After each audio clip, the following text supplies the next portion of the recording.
2024 में हमारे मोदी जी आएंगे। ऐसा देश का है रखवाला, कर दिया बंद जिसने घोटाला, वो है मोदी चाय वाला भैया जान लो, जिसने काले धन को निकाला, सबकी जुबान पे डाला ताला, वो है मोदी चाय वाला भैया जान लो। कौन है जो ये कह रहे हैं मोदी सरकार रोजगार नहीं दे पा रही, अब हर किसी को सरकारी नौकरी चाहिए। सन 2013 प्राइवेट भी नहीं फुलफिल कर पा रही, ये भी स्टेटमेंट है। तो नहीं, गलत ही स्टेटमेंट है। मैं आपको बता देता हूँ, आपने बात करी आज डिजिटल भारत है, सबकी चोरी पकड़ी जाती है। केवल आकर बयान देने से कोई नेता बच नहीं सकता। सबसे पहली बात आपको डाटा के साथ बताना चाहूँगा, 2014 से पहले भारत की अगर महंगाई दर की बात करें तो 9.73% थी। आज की डेट में 2023-14 के बाद की बात करें, अभी 23 को लगा करके बात करें तो 7.74% है। तो सर आपका नाम क्या है? मेरा नाम महेश, आप सर क्या करते हैं? मैं ऑटो चलाता हूँ। ऑटो चलाते हैं। सर आप ऑटो चलाते हो तो अभी सबसे पहली बात तो यही बताइए, महंगाई पे आपकी राय क्या है? महंगाई कुछ भी नहीं है, महंगाई कुछ भी नहीं है। महंगाई लग रही है महंगाई। पहले जो जिसको 200 रुपये मिलते हैं आज 500 रुपये मिल रहे हैं, जिसको पहले 200 रुपये मिलते हैं आज 500 मिल रहे हैं, जिसको 500 मिले आज वो 1000 रुपये कमा रहा है। कहाँ से महंगाई? कहीं नहीं है महंगाई। लोग कहते हैं जब जब बीजेपी गवर्नमेंट आती है तब तक महंगाई बढ़ता रहता है। कहीं नहीं, पहले भी महंगाई थी और अब भी महंगाई है। महंगाई उसके हिसाब से कमाई भी है, इनकम भी है, सब कुछ है। ऐसी बात है। और ऐसा सुनने में भी आ रहा है कि मोदी गवर्नमेंट की विफलता है कि वो जितने भी हमारे यूथ है उनको जॉब नहीं दे पा रहे हैं, महंगाई बढ़ रही है, वो बेरोजगार घूम रही है। कहीं ना कहीं विफलता है मोदी गवर्नमेंट की। कुछ नहीं, कहीं बेरोजगारी अपनी कामयाबी से सबको नौकरी मिल रही, सब कुछ। ऐसी बात नहीं, जिसको आता है, जो काबिल है उसको जॉब मिल रही है।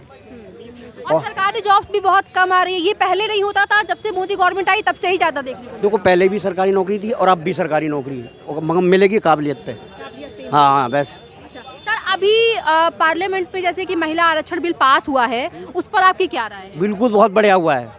33% मतलब महिला को मिलेगा, 33% महिला को मिलेगा ये। और सारे विपक्ष जो हैं वो क्रेडिट लेने के लिए खड़े हो गए कि हमने करवाया, हमने करवाया। कुछ नहीं कराया है। पहले उन्होंने बोला तो 70 साल उनकी सरकार थी, तब क्यों नहीं कराई? हमारे मोदी है तो नामुमकिन है, सारा काम वो मोदी जी के आने के बाद से ही। हाँ, ये सारा काम। अभी मोदी गवर्नमेंट में आपको क्या कोई कमियां दिख रही हैं जो उनको सुधारना चाहिए? ऐसा कुछ कमी नहीं, वो तो आगे अभी 2024 में देखो कैसे क्या करना है। 24 में भी क्या वही आएंगे या कोई और? 24 में वही आएंगे, 2024 में मोदी जी आएंगे और 400 सीट आएंगी। 400 सीट आएगी। लोग अच्छा ये भी मैं बता दूं, जैसे कि लोग बोलते हैं एक स्लोगन चल रहा है, मोदी हटाओ देश बचाओ, तो ये स्लोगन कहाँ तक जायज़ है सर? अरे ये मेरी बात सुनो, ये सारा जो मोदी जो है वो सब कुछ सही कर रहे हैं, ठीक कर रहे हैं सब कुछ। वो उनको मतलब विपक्ष वाले तो उनको पता है, विपक्ष वाले तो गए हैं, कह रहे हैं कि मोदी जी ने बहुत कुछ बेच दिया, जैसे कि लाल किला बेच दिया, ये सब जो स्टेटमेंट दे रहे हैं, ऐसा कुछ है? अरे लाल किला कहाँ बेच दिया? सब प्राइवेट जिसको दे दिया, कहाँ बेचा? फिर लाल किला बेचते वहाँ से 15 अगस्त का मन जाता नहीं, मनता नहीं। लाल किला कहाँ से बेच दिया? और विपक्ष वाले देखियो, वो तो 15 अगस्त पर गए नहीं। जब 15 अगस्त को वहाँ झंडा फहराया हमारे मोदी जी ने, तो विपक्ष वाले कोई नहीं गए, कांग्रेस भी नहीं गई, मल्लिका खड़गेकर भी नहीं वहाँ पर पहुँचना चाहिए। सभी के लिए है ना ये 15 अगस्त। तो ये क्यों नहीं गए ये बताओ? क्यों नहीं गए ये बताओ? G20 को इनको पेट में दर्द हो रहा था, वहाँ ये नहीं पहुँचे। जो भी इनको निमंत्रण भी दिया था नहीं दिया था। हमारे मोदी जो है बिल्कुल भ्रष्ट नहीं है, बिल्कुल ईमानदार हैं। और 2024 में हमारे मोदी जी आएंगे। ऐसा देश का है रखवाला, कर दिया बंद जिसने घोटाला, वो है मोदी चाय वाला भैया जान लो, जिसने काले धन को निकाला, सबकी जुबान पे डाला ताला, वो है मोदी चाय वाला भैया जान लो। बेईमान मक्कार परेशान कर दिया मुश्किल जीना, देख के छूटे मोदी को उनके चेहरे का पसीना, भूल गए सब छलबाजी, कोर्ट के चक्कर खाए, कुछ कुछ जेल गए भिजवाए, जिसके हाथ में है बर्छी वाला, चक्कर खा गए चौटाला, वो है मोदी चाय वाला भैया जान लो। ऐसा देश का है रखवाला, कर दिया बंद जिसने घोटाला, वो है मोदी चाय वाला भैया जान लो। अच्छा, विपक्ष का ये भी बोलना है कि मोदी गवर्नमेंट जो है वो जैसे कि अंबानी है, अडानी है, इनको लोन पे लोन दी जा रही है, लेकिन उनसे वापस नहीं ले रही है। वापस क्या? उनसे फ़ायदा कितना? हमारे आम आदमी को कितना फ़ायदा है उनसे?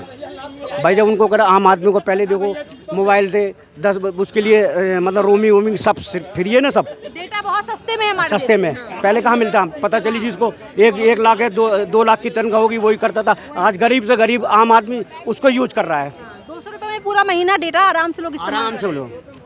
तो ये जो है जैसे कि ये सब जो भी अभी हो रहा है, टेक्नोलॉजी हो गया या इसरो की बात हो गई, ये मोदी गवर्नमेंट आने के बाद से ज़्यादा बड़े स्तर पे देखने को मिल रहा है। ज़्यादा हो रहा है, पहले कहाँ होता था, पहले तो होता ही नहीं था कुछ। पहले उन्होंने कुछ सोचने अपने पेट को, पहले अपना पेट भरते थे पब्लिक, आम पब्लिक। अब जो पैसा पहुँच रहा है आम पब्लिक के लिए पहुँच रहा है। साल में 6,000 रुपये किसानों के लिए पहुँच रहे हैं, पहुँच रहे नहीं पहुँच रहे, ये बताओ। हमारे यहाँ, मैं रामपुर का रहने वाला हूँ, हमारे यहाँ 33,000 प्रधानमंत्री योजना से मकान बने, जिसमें 22,000 मुसलमानों के, 11,000 हिंदुओं के। कहाँ से कोई फ़र्क नहीं है। सर, विपक्ष का ये भी कहना है कि लोग मतलब केवल हिंदू मुसलमान, मोदी योगी इन ही टॉपिक पे बात करते, जो मेन टॉपिक है मतलब महंगाई, भ्रष्टाचार या ये हमारा बाल मजदूरी या ये जो बेरोजगारी, इस पे तो कोई बात ही नहीं करता है। नहीं, वो देखो मुसलमान भी हमारे आज बहुत बड़े हैं, सुरक्षित हैं, उनके लिए हर योजना मिल रही है। देखो जन जन योजना के खाते हुए हैं, उज्ज्वला योजना के लिए सिलेंडर मिले हैं, और जिससे ज़्यादा हमारे मुसलमान भाई सबसे ज़्यादा मतलब उसका यूज कर रहे हैं, सबसे ज़्यादा यूज कर रहे हैं। इसके अलावा गवर्नमेंट जो भी स्कीम निकालती, जो भी, चाहे वो अभी फूड के निकाली है, अनाज को लेकर के ली है या कुछ भी निकाली है, उसमें क्या कहीं कोई भेदभाव देखा नहीं, गया? कुछ भी भेदभाव नहीं है, कुछ भी भेदभाव नहीं है, सबको एक बराबर। अच्छा, हमारे स्वयं APJ अब्दुल कलाम राष्ट्रपति है, वो कहते हैं कि हमारे मुसलमान भाई को कोई MP का टिकट नहीं देते हैं। अरे हमारे देश के वो राष्ट्रपति भी तो APJ अब्दुल कलाम थे, कहाँ फ़र्क करा उन्होंने। BJP बिल्कुल फ़र्क नहीं करते, हमारे मोदी जी बिल्कुल।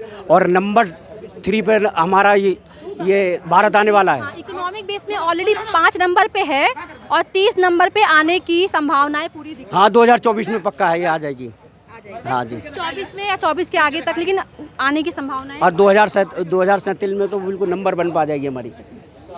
2037 में तो नंबर 1 पे कौन। अच्छा सर, ये बताइए, जैसे कहते हैं कि मोदी गवर्नमेंट, जब स्पेशली मोदी जी, वो इतना वेल एजुकेटेड नहीं जितना एजुकेटेड राहुल गांधी हैं। जैसे वो बाहर से पढ़ के, अगर वो आएंगे तो वो यूथ के लिए कुछ नया करके दिखाएंगे। नहीं, अब ये बताओ, राहुल गांधी जी जब थे 70 साल में उनकी सरकार थी, तब तो नहीं जा रहे थे आनंद विहार में कुल्ली बनकर। अब क्यों जा रहे हैं, ये क्या चीज़ है मतलब?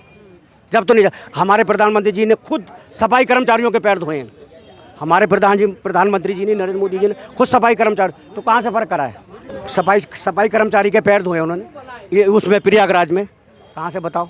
वो है, उनको बोलते हैं। देखो सर, इसके अलावा जब से ये भारत जोड़ो यात्रा भी जो पिछले साल की खत्म हुई है, तब से क्या राहुल गांधी में कुछ सुधार देखने को मिला है? कुछ नहीं, हमारा भारत टूटा कब था जो अब भारत जोड़ा? अरे हमारा भारत पहले से जुड़ा हुआ है, अब टूटा कहाँ था? अक्टूबर में फिर से स्टार्ट हो रहा है सर। वो होने दो, उनका क्या, उनको कुछ भी कर लें। 2024 में हमारे मोदी जी आएंगे और 400 सीट आएंगी। तो ये बार बार ऐसा क्यों कर रहे हैं? भारत जोड़ो यात्रा करने का क्या इनका मकसद है? बस ये इनको कि मैं मोदी को हटाओ। मोदी को कैसे हटा सकते हैं? मोदी के साथ 140 करोड़ की जनता है, 140 करोड़। हमारे मोदी जी बाहर भी जाते हैं, पहले 140 करोड़ का जो जनता उसका कहते हैं हमारा 140 करोड़। जितना श्रेय मिला ना G20 का, से 140 करोड़ को मिला है। हाँ जी मैडम, सवाल पूछो। तो सर, आपका नाम क्या है? अभिषेक ठाकुर। अभिषेक जी, आप क्या करते हैं? मैडम, हम तो पढ़ाई कर रहे हैं और जॉब भी कर रहे हैं। जॉब भी कर रहे हैं।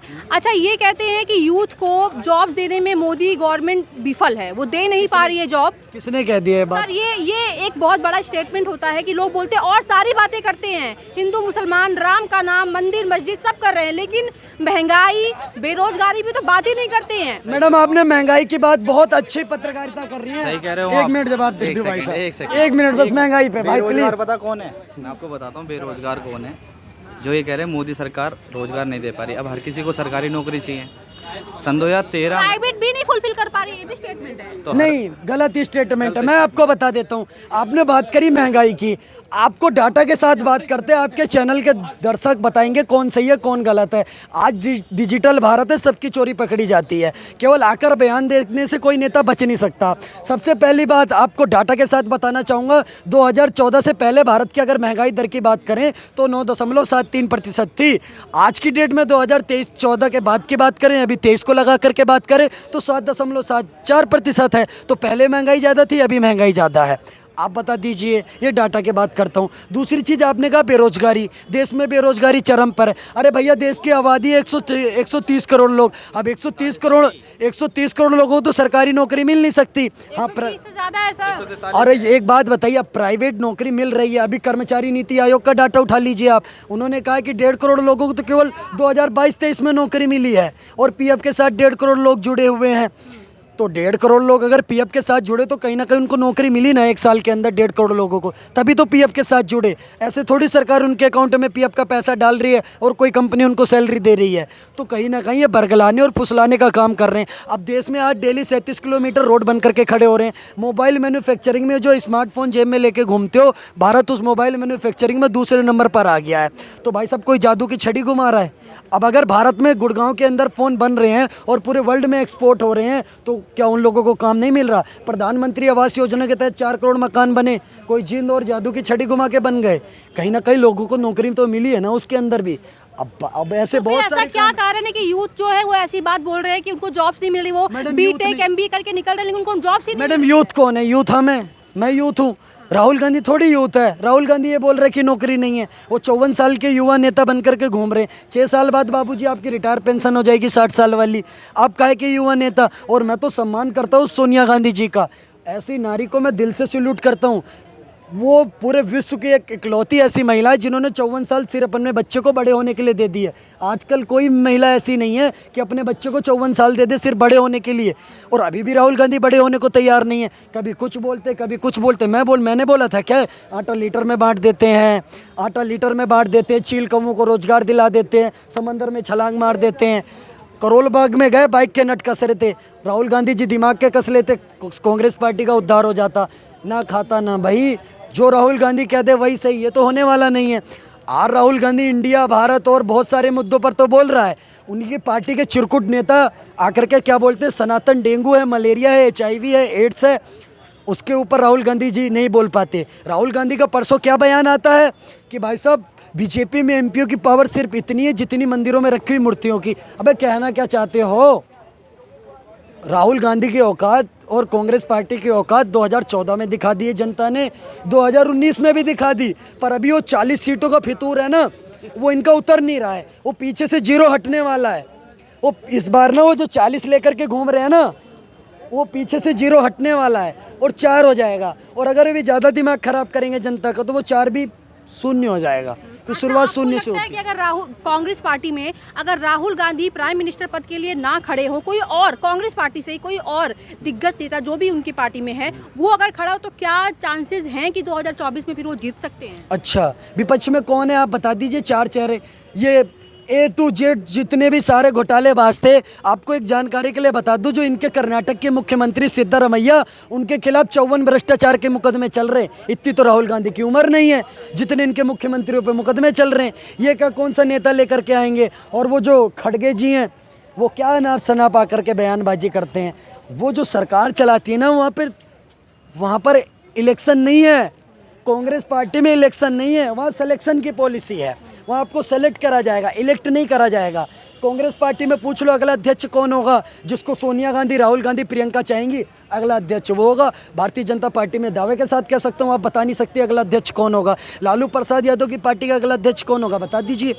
मैं भी बता देता हूँ, लालू यादव, तेजस्वी यादव, तेज प्रताप यादव, राबड़ी यादव, मीसा, उनकी ही फैमिली, परिवारवाद। अखिलेश यादव टोटी चोर नेता देख लीजिए उत्तर प्रदेश के, कौन होगा अगला अध्यक्ष बता दीजिए। अखिलेश यादव, डिम्पल यादव, रामगोपाल यादव, शिवपाल यादव। भैया क्या चल रहा है देश के अंदर? चल क्या रहा है? अब बात करी जाती है कि परिवारवाद की, जब इनको लिस्ट गिनाने लग जाते हैं तो मीडिया का बाइकआउट करना स्टार्ट कर देते हैं।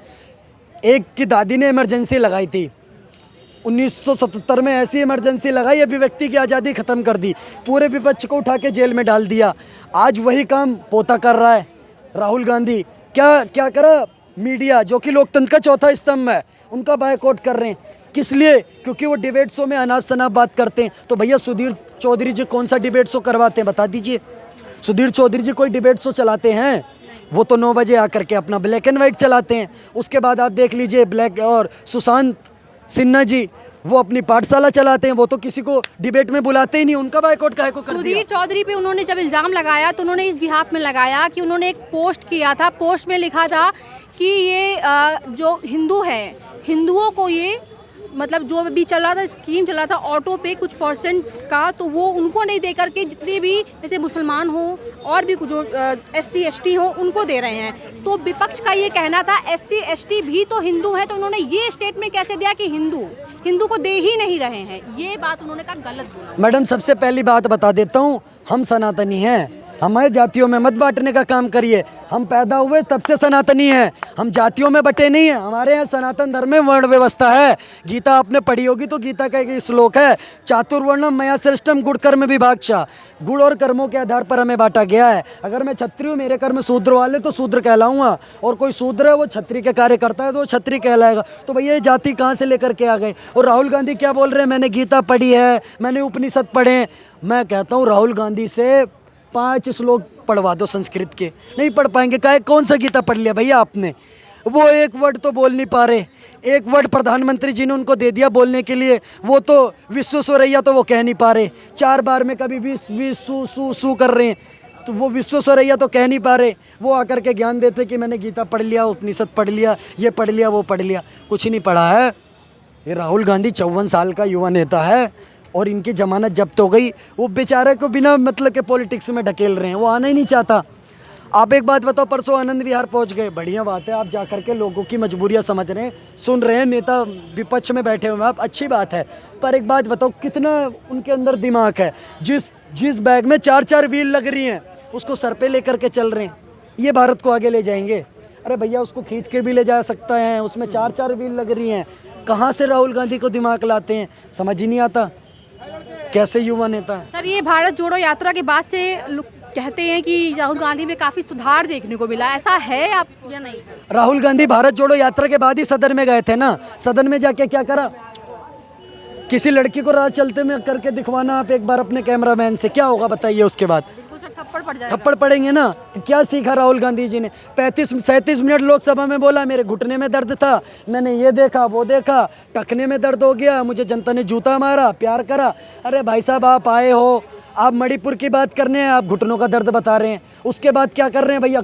चुम्बन कर दिया, कभी आंख मार देते। GDP पर इतनी बड़ी बहस चल रही है, GDP पर इतनी बड़ी बहस चल रही है, निर्मला सीतारमण जी बजट पढ़ रही हैं और पूरा देश बैठ करके सुन रहा है कि आम नागरिक को इस बजट से क्या फ़ायदा मिलेगा। पर राहुल गांधी क्या कर रहे हैं? आंख मार रहे हैं। अब बताइए, मैंने करवा दिया उनसे, तो इससे पता चलता है उनकी मैच्योरिटी का लेवल क्या है। अभी बच्चे हैं राहुल गांधी, बड़े नहीं हुए। और क्या बोलते हैं कि प्रियंका गांधी जी कहती है मैं तो कश्मीरी पंडित हूँ, हमारे यहाँ तो लहसुन प्याज नहीं खाते, और लालू जी का मटन खा रही थी सावन में। कैसे कश्मीरी पंडित हो भाई? मतलब कुर्ते के ऊपर से जनी उधारी, और सनातन को गाली दोगे, कैसे चलेगा ये? अच्छा, जब से ये मोदी गवर्नमेंट आई तब से एक चीज़ देखने को मिल रहा है कि विपक्ष जो है वो बार बार सनातन धर्म के ऊपर अटैक कर रहा है। ये क्या पर्सनली मोदी जी के ऊपर किया जा रहा है या पूरे के पूरे सनातन धर्म के लोगों पर ही किया जा रहा है? ये सनातन धर्म पे टिप्पणी करी जा रही है क्योंकि विनाश काले विपरीत बुद्धि। जब मनुष्य के विनाश का समय आता है तो उसकी बुद्धि और विवेक काम करना बंद कर देते हैं। अब विपक्ष के बुद्धि और विवेक काम करना बंद कर चुके हैं, क्योंकि गीता में श्री कृष्ण जी खुद बोल करके गए, परित्राणाय साधूनाम विनाशाय च दुष्कृताम धर्म संस्थापनार्थाय संभवामि युगे युगे। जब जब ऐसे चिरकुट आकर के सनातन धर्म के बारे में बोलेंगे तब तक श्री कृष्ण जी का अवतार होगा और इन चिरकुटों का सर्वनाश करेंगे। आप देखिए, योगी बाबा अवतारी तो हैं। जल्ली को आग कहते हैं, बुझी को राग कहते हैं, जो उस राग से बारूद बना दे उसे बाबा योगी आदित्यनाथ कहते हैं। क्या बात है, क्या बात है।